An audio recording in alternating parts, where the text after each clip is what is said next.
Hi,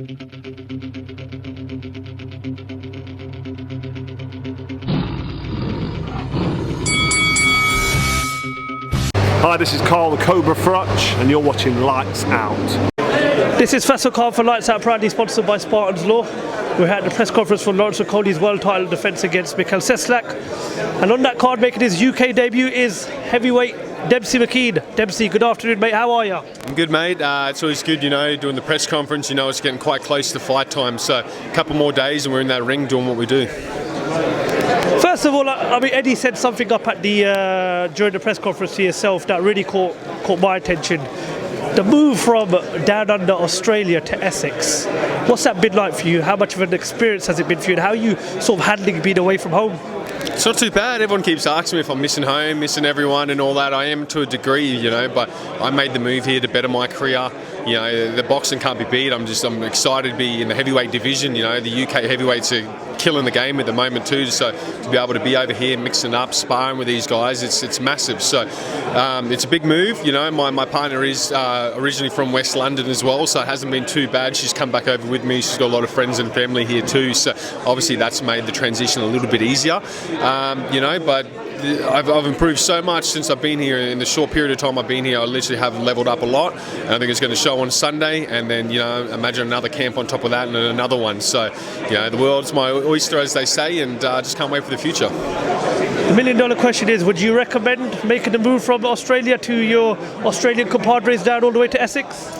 I don't know about that. It depends if they want to come over for the boxing or not. But if from the Gold Coast, so if they want to leave the nice sunshine weather and the beach to come over here and hit with Storm Eunice and pretty crappy weather apart from that. But no, it's still a nice place. I don't mind Essex and Brentwood. It's kind of a bit out of the city, the hustle and bustle, and it's quite nice and green and a bit more chilled out there. So wouldn't be able to live in London City. I don't think it's too hectic for me. The hustle and bustle, you're definitely picking onto the Essex slang, I'll give you that. Arias Brachiaminto, a very well-respected name in the heavyweight division, and he'll provide a good test on Sunday night. First of all, are you happy with the choice of opponent? Yeah, it's good. It's just another stay busy fight as well, but he's still a tough customer, and he loves to bang. He's one of those young guys, comes over, and he's got a platform to do that. Last time he fought here with Dave Allen, he's close to winning that fight. So he's coming over to make sure he puts on another good performance to get another call-up. So not underestimating him one bit, but, he's just another name, another person in front of me, and once I get past him, we're looking at bigger fights too. So, but yeah, he's still a tough guy. Given the fact that it's your UK debut, it's on the DAZN platform, it's a show at the O2 Arena in London, a lot of eyes are going to be on you because it's an exciting division right now, the heavyweight division. It's been exciting for many, many years. Is it a case of just get rounds under your belt or make a big statement for the fans? Yeah, we're in the performance industry here as well, so you can't be, maybe it depends after a big layoff or something, you need to get the rounds out, you're happy to go through the motions, that's maybe fine, but you got to, I'm 20-0 now, I'm world rated, I've got to make sure I go in there and put on a good performance, like he said, there's going to be some people watching, I've got to put this guy away, I've got to look good doing it, so and that's exactly what I'm going to do come Sunday.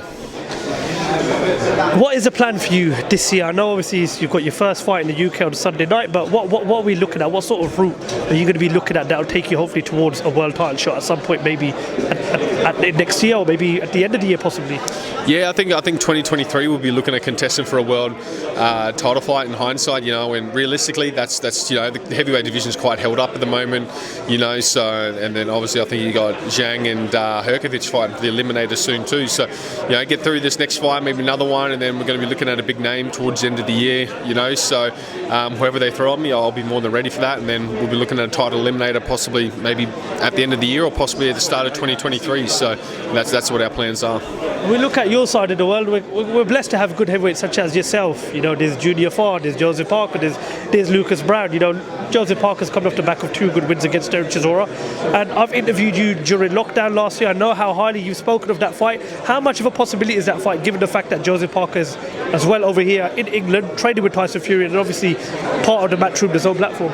Yeah, definitely. It's easy. It's a fight that could be made now that I'm based here. He's based up in Morecambe as well, up north. So, and both under. And Eddie wants that fight. Number one thing is Eddie's keen on that fight. I'm keen on that fight. I'm sure Joseph's keen on that fight if the numbers are right for him too. So it's easy. It's boxing. Fights can be made, if the money's right and the timing's right too. So I think Joseph is he's getting a few offers thrown at him. I think Joe Joyce's team has made an offer with him, and the Herkovich, I think he turned that one down. So I think he's looking for the right fight at the right time, and I think I'm probably a fight that he would probably take as well. He's probably looking a bit past me, and up and coming, not quite highly as rated as him, and haven't fought the opposition that he's fought. But I'm young and hungry, and I'm coming into fights. So. What's the difference between yourself and the rest of the heavyweight division right now? What is it that you offer differently? I think I'm one of the more technical boxers in the heavyweight division. A lot of these guys are kind of hands up, plod forward, and just like to throw bombs in the middle of the ring.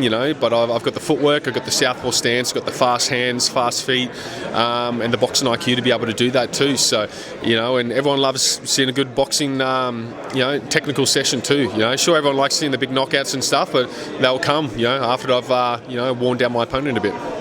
You've been here for a while now. You've sparred Daniel Dubois and Dillon Whyte, am I believing?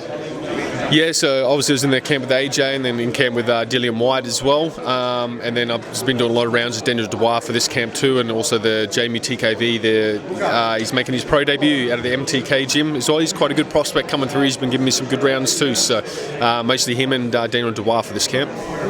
You've obviously had that experience of sparring with Dillon Whyte. We all know Dillon Whyte's next fight is against the current WBC heavyweight champion of the world, the Gypsy King Tyson Fury. What does Dillon Whyte have to do to beat Tyson Fury?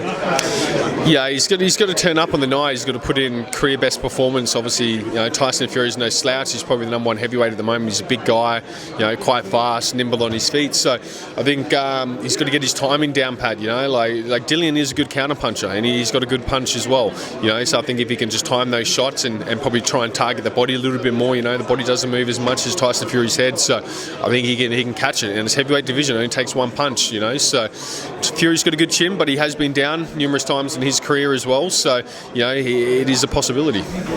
Demsey, final question: what can we expect to see from you on Sunday night? Career best performance, good boxing skill, and massive knockout to finish off the night.